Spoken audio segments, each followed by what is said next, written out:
Hello and welcome to another update on Bitcoin. So yeah, I mean, I do trust the white scenario a little more than the blue one. However, the difference is only minor. So let me take you through the scenarios again. And but please note there is little to update due to the very limited price action we had today. The price has actually now reached this trend line, the yellow trend line, and we're currently dancing around this yellow trend line, which is the upper boundary line of our price channel. From here, it is possible to get a reaction to the upside, to start a third wave to the upside in blue. Hasn't started yet, clearly not. Also not in the New York session. We haven't really seen any decisive movements. So also here, Bitcoin remains currently caught in a wave 2 correction, either in the blue scenario or the white scenario. These are two bullish scenarios, either in the blue count, in which a larger degree wave 2 already bottomed here on Friday the 4th.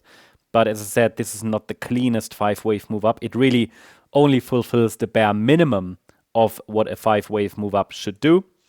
And really the minimum is very small as well. But hey, we have the 107,834 level here that serves as a pivot between the blue count and the slightly less bullish, or less directly bullish at least. It's not really less bullish. It's just allowing for a bit more of a pullback, right? The white count. So that's the support level that needs to hold to keep blue alive. I haven't, while I record this video, and that might be different when you watch it, but while I record this video, I haven't seen any evidence that would tell me that blue is holding. Yeah, I mean the orange support is holding, the upper support. Now, if we break below 107,830, then the focus will shift first of all to the white scenario and the lower box here, where support could possibly be found between $106,300 and $107,200. This is lower support. Only below that, we have to assume we're falling into a wider wave 2. So we can also keep it very simple and say that as long as we're holding above 106,294, the 78.6 retracement of the larger box, lower box, as long as that level is holding, the assumption is that a wave 2 bottomed here on the, what is that, the 2nd of July, yeah, where the red line is located, and this is another 1-2 setup. Again, whether we formed a meaningful low on the 4th of July or we're still in that pullback isn't so important from that point of view.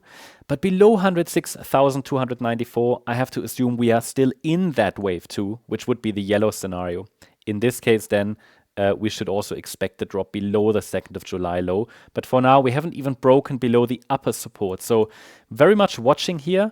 This is a key area to watch. The move down does look like 3 waves so far, not 5. If it turns into a 5-wave move down, it might just be this wave C. But even then, there's a good chance of lower support holding.